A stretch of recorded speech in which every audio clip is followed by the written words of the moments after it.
Arjuna Aloysius hands over communication devices to the CID in Presidential Commission.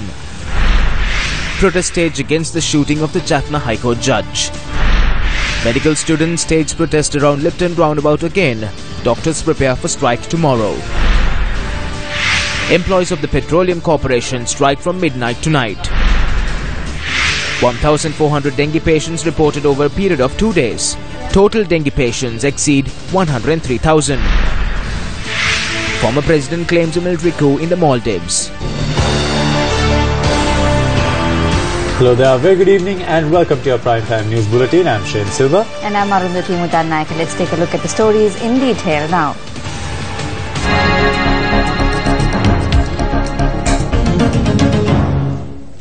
The 17th Asia-Pacific Telecommunity Policy and Regulatory Forum began in Colombo today under the auspices of President Maithripala Sirisena. The overall objective of the Policy and Regulatory Forum is to bring the telecommunications and ICT policymakers and regulators from the region together to a common platform for a dialogue on issues faced as a result of the changes taking place in the telecom and ICT sectors. General Secretary of the Asia-Pacific Telecommunity, Ariwan Hariwangsi, delivered the welcome address, while Chairman of the Telecommunications Regulatory Commission of Sri Lanka, President Secretary Austin Fernando, also spoke at the occasion. The President also posed for a group photograph with members of the Asia-Pacific Telecommunity. As mentioned in your headlines a few minutes back, the Government Medical Officers Association warns that they will launch another strike action tomorrow morning. One of the main requests made by the GMOA is to launch an investigation into the tense situation that arose when attempting to arrest the convener of the Medical Students Activist Committee, Ryan Jayalath. This van belongs to the Sri Lanka Police and this was dispatched to the Colombo Crimes Division. The police constable who was driving the van was attired in uniform. The OIC of the Colombo Crimes Division and several others in uniform were in the van. Under the Act of Damaging Public Property, one does not need to have an arrest warrant to be arrested. The Colombo Crimes Division informed the Chief Magistrate of Colombo Court today that they have been obstructed in their duty while attempting to arrest convener of the Medical Students Activist Committee, Ryan Jayalath. While the police has informed courts that the steps will be taken to arrest those who are obstructing carrying out duties, permission was also sought to obtain video footage of 6 media institutions to carry out investigations. Among the people present during the arrest of Ryan Jayalath were members of the JVP, Frontline Socialist Party and representatives of the GMOA. Further, students who were dispersed from the Lipton Circus following a court order gathered once again today and commenced a satyagraha at the same location following a march from the Colombo University. UPFA parliamentarian Vasudeva Nanayakkara, Vasanta Samarasinghe of the JVP, Duminda Nagamu of the Frontline Socialist Party and Dr. Navin D'Souza were among those who participated in the protest march. However much this issue prolongs, I have given Saitam to be known as a degree awarding private university. The only issue that has arisen is that with registering those students as doctors, there is no talk on that. Those who want to protest against Saitam can do so. However, it will continue. A group of parents protested over an incident today where students of the Inter-University Students' Federation were distributing anti-Saitam leaflets in Kakirawa. As a result of a hidden political agenda, a group of the IUSF are interrupting the students' academic activities and wasting their time by distributing leaflets. We staged this protest to voice our objection. We want to tell the IUSF not to use our children to fulfill their selfish obligations. Do not engage in unfair activities because they are university students. We request the IUSF not to ruin the education system of the school. We request the teachers not to engage in political activities during school hours. The last resort for the student is to take up arms. Student activists have become more violent than ever before. We issued a warning to the government, but they did not listen.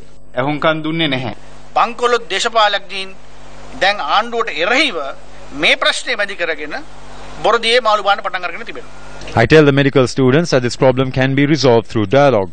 The President and Prime Minister were able to solve this issue. The media reported on it. Let's go ahead with those agreed conditions. Don't let the bankrupt politicians ruin this. We don't need our doctors to be like this. Remove them and get the army to do their job instead. If they cannot help the people in need, they are useless. This strike action launched by the doctors is a mafia.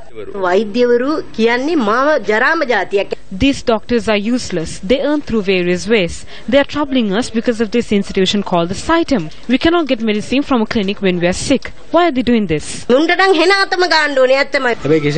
are launching strike actions for no reason. It is better to poison the poor than making us go through this.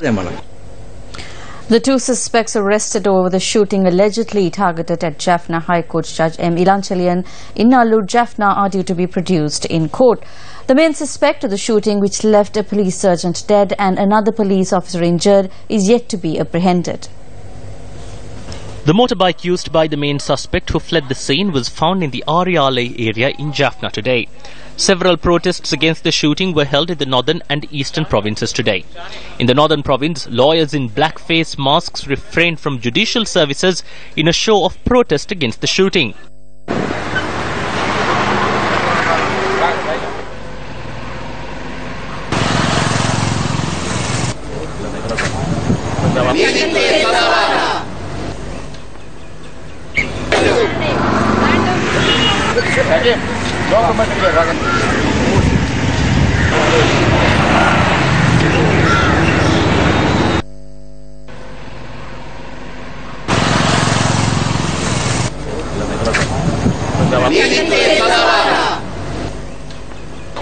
The Northern Province Private Bus Owners Association also staged a strike action in protest to the shooting.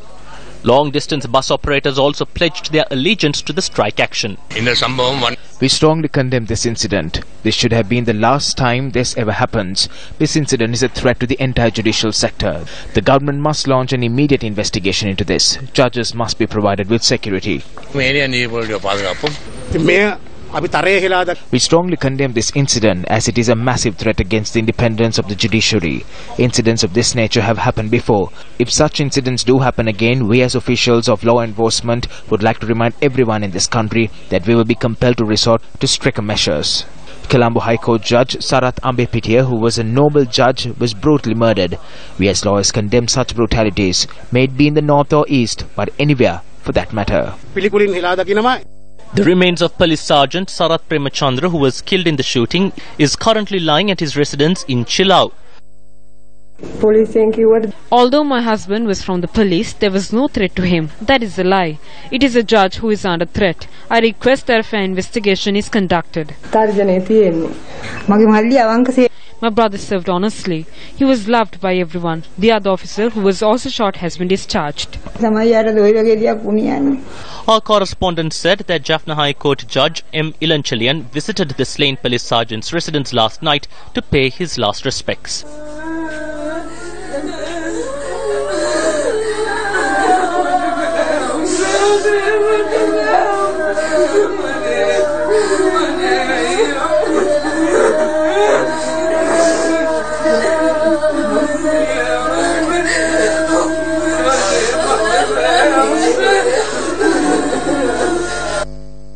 Issuing a communique, the Bar Association of Sri Lanka said it vehemently condemns the shooting in Jaffna and the death of the police sergeant Sarath Premachandra. In its statement, the BASL demands the authorities to conduct impartial and expeditious investigations into the incident and to bring the perpetrators before the law without delay. They are saying that this incident was not premeditated and that around 2 or 3 people who were under the influence had grabbed the police officer's pistol and shot him. This is a joke. This shows how much the law and order in Jaffna has collapsed.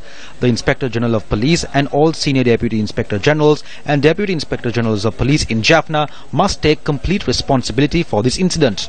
I would like to ask if it has come to a stage where anyone can just grab a police officer's firearm. This must be investigated. Immediately apprehend the chief suspect.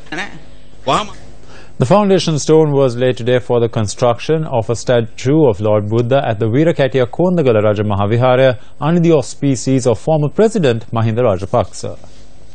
Former Speaker of Parliament Chama Rajapaksa and former First Lady Shiranti Rajapaksa were present for the occasion.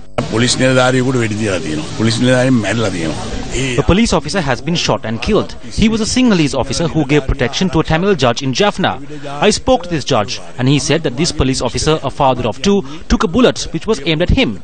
This was a heroic act. So at a time when this police officer must be awarded, the police is saying something else, that a drunk person grabbed his firearm and shot the police officer. The information given by the judge is not the same information that the police is giving to the people. I do not know which story is the correct one. This must be immediately investigated. The country's law is weak enough for a police officer to be shot and killed.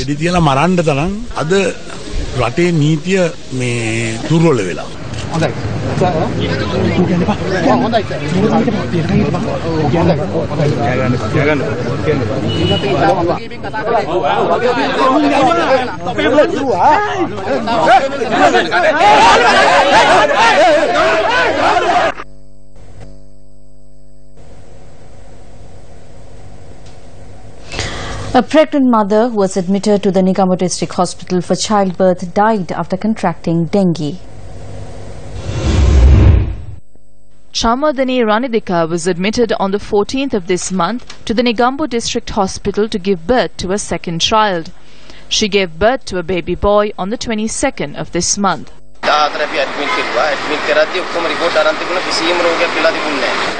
She was admitted on the 14th. We undertook all the blood tests. She had no symptoms back then.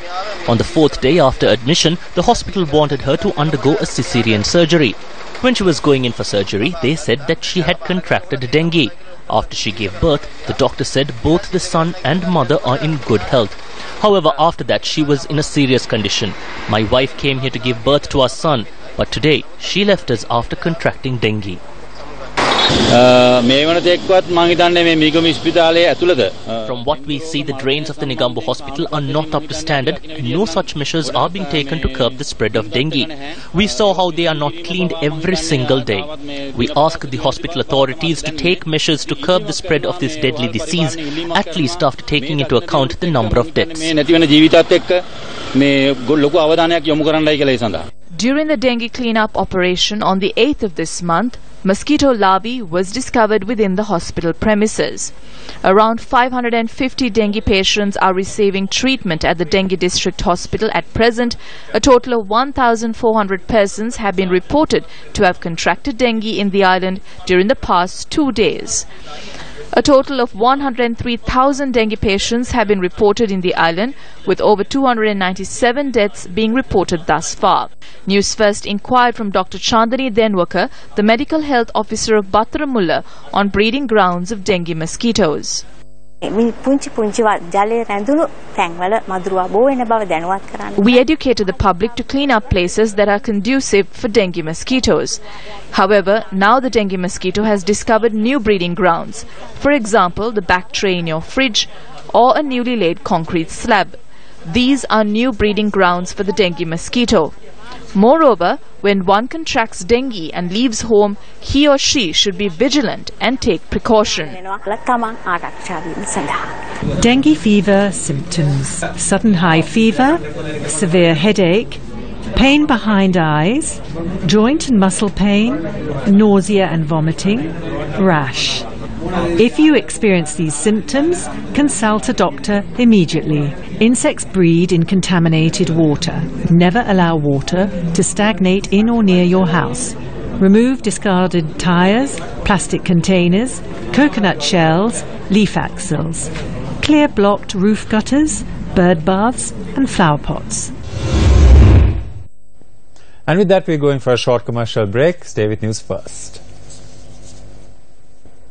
On to another one of our headline-making stories. At a media briefing earlier this evening, the Petroleum Trade Unions Collective has announced it will launch a strike action from midnight tonight.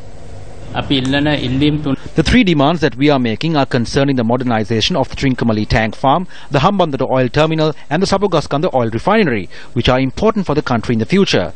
So we as engineers are supporting this cause, as it is everyone's responsibility to protect these resources. On the 24th of April 2017, we launched a massive island-wide strike which rattled both the state leaders, which energized the entire trade union sector. We launched that strike citing three factors. So one of those three factors are to be tabled in cabinet tomorrow for them to commit this crime. They are depriving the country of the opportunity of generating revenue in dollars by giving this to the Chinese. So it is with responsibility that we say that no matter who comes in, may it be the Tri-Forces, the police or even the US military, we will not allow a single drop of fuel to be issued starting from midnight tonight. So the government has to take full responsibility for this inconvenience. Moving on to other local stories, Minister S.B. Disanayaka co-chaired the Kandy District Development Committee meeting this morning.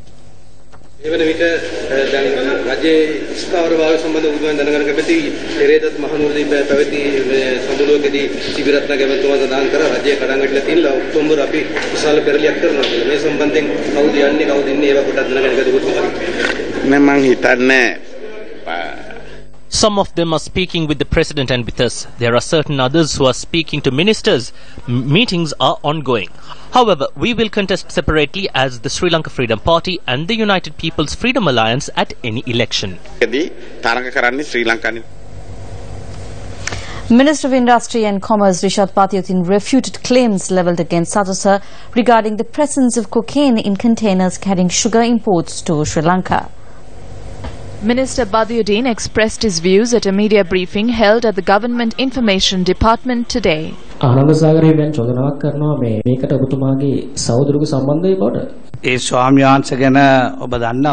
know about the Venerable Thero. He carries out a campaign of lies through the media and spreads lies among the Sinhalese people of this country as though he is working under a contract. He spreads lies to gain political mileage. I have already sent him a letter of demand through my attorneys. I will see the Venerable Thero in courts. Under the guise of importing sugar, various forms of cocaine have been brought into the country and are being circulated within the country. Approximately 3.2 billion rupees worth of cocaine has been brought into the country. We demand that a minister be appointed to inquire into and prevent these activities from taking place. If this does not happen, President Sirisena, these same people will attack you. I trust that you will remember the case in Vilpattu. We are not racists, however. It is those racist elements that are bringing down the judiciary by hurling stones at the courts. They are not afraid to act against the law. Why is this? It is because these elements are protected and have political protection. They are protected by various parties within the government. They are protected by politicians, parliamentarians, ministers and even the Prime Minister. Usas Nilidari, Usas Mantiriru, Amaturu, Agamaturu, Innawa Kenaka, Bami Avastavi Sika. We now cross over to the Newsfirst Centre, where Zulfiq Fazan is standing by to give us an update on today's proceedings at the Presidential Commission of Inquiry to investigate and inquire into the issuance of Treasury bonds.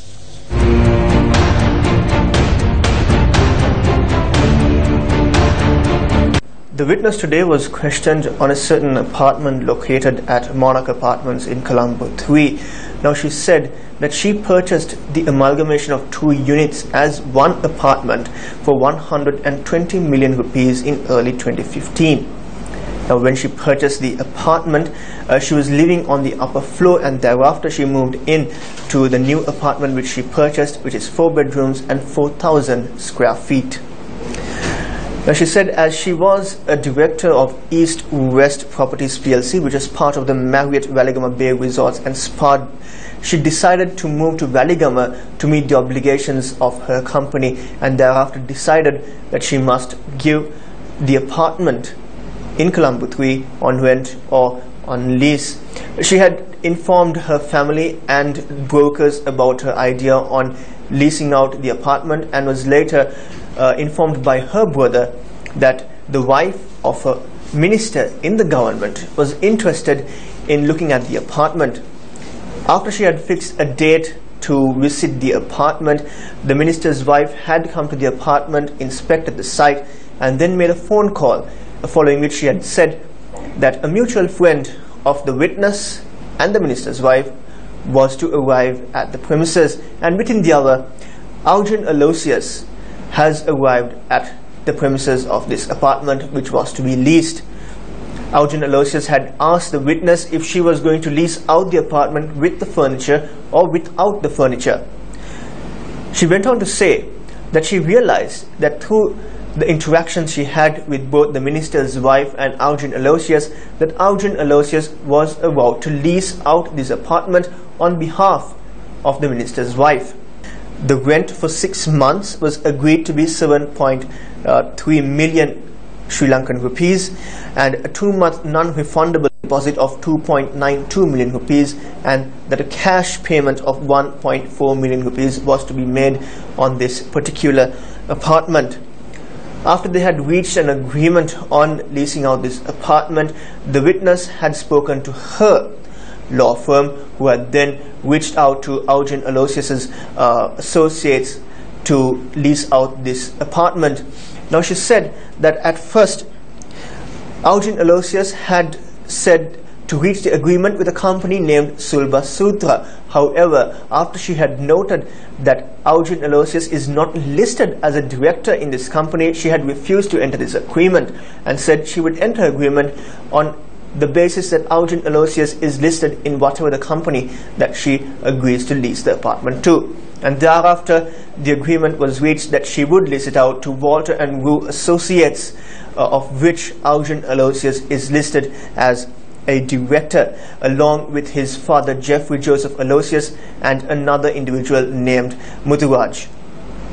Now it also came to light that when Walter and Associates had reached this agreement, the witness would be the lessee, Walter and Wu Associates would be to whom it will be leased to, and then thereafter they would they are doing it on behalf of the minister's wife. In addition to this revelation, the witness informed the commission that after negative reports came out about that Aujin Aloysius had leased out an apartment in Colombo to a minister and his wife, she had concerns, and she said that at that time Aujin Aloysius had called her over the phone and told that he had destroyed his lease agreement and asked if she had a copy of the lease agreement. Now she said that Aloysius hinted that she also destroy her copy of this lease agreement, and she was not aware why Aujin Aloysius would make such a request. When the lease was being done, she said the 7.2 million rupees that came from Walter and Wu was from their account in Sampath Bank, and thereafter the 3 million rupees that came as the non-refundable deposit came from the Pan Asia Banking Corporation account of Walter and Wu.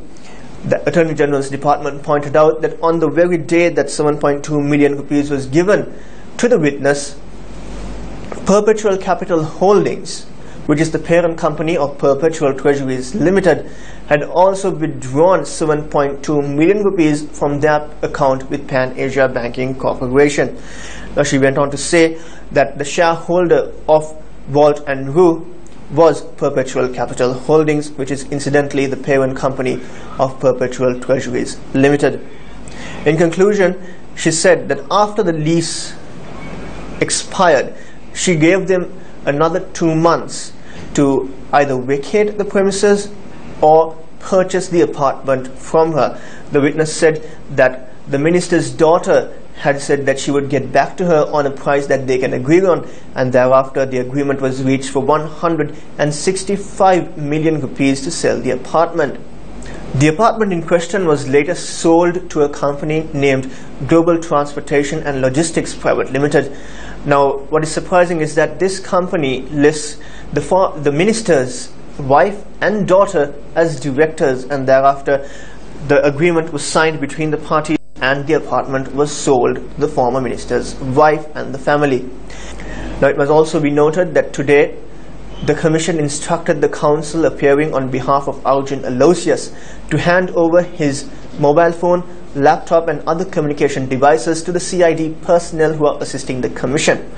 And this evening, Aujin Aloysius was seen at the premises assisted by his lawyers, handing over these devices to the CID personnel along with an affidavit that he was requested to submit.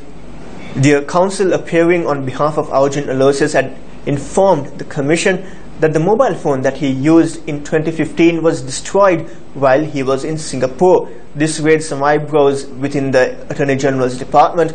However, they said that they would find all the relevant data through other means with regard to this so-called destroyed mobile phone.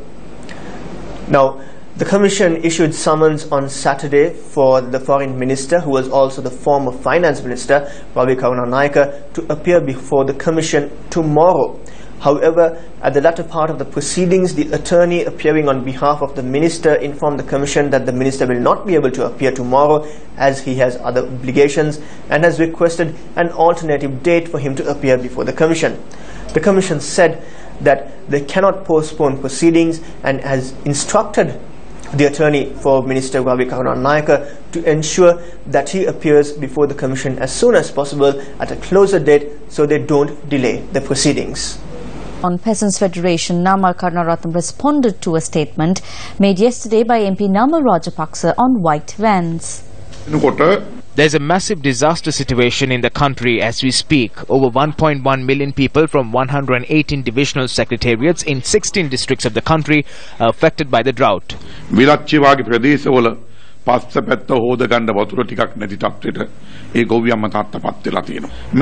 People in areas like Vilachia do not even have water for their most basic needs. So name these Grama Seva divisions of these districts and declare state of emergency. Look past the gazette notifications and curriculars and take measures to provide relief to the people. Namal Karunaratne also responded to a statement made yesterday by MP Namal Rajapaksa on white vans. It was said that white vans were dispatched during Mahinda's time, but now white vans come during broad daylight to take away university students. This happened in the afternoon. We thought it will be black defenders belonging to a young sister, but no, it is a white van. If the Japanese hear about the number of butterflies in this government, they will paint the white vans pink. Now white vans are being used, threats are leveled and intimidation is used. They are using intimidation as a means to govern the country for the next 2 years. Yesterday we saw Namal Rajapaksa and Rohita Begunabadana were all smiles while they were speaking about as to how they were the ones who were accused of white vans and that white vans are now being used in broad daylight for abductions.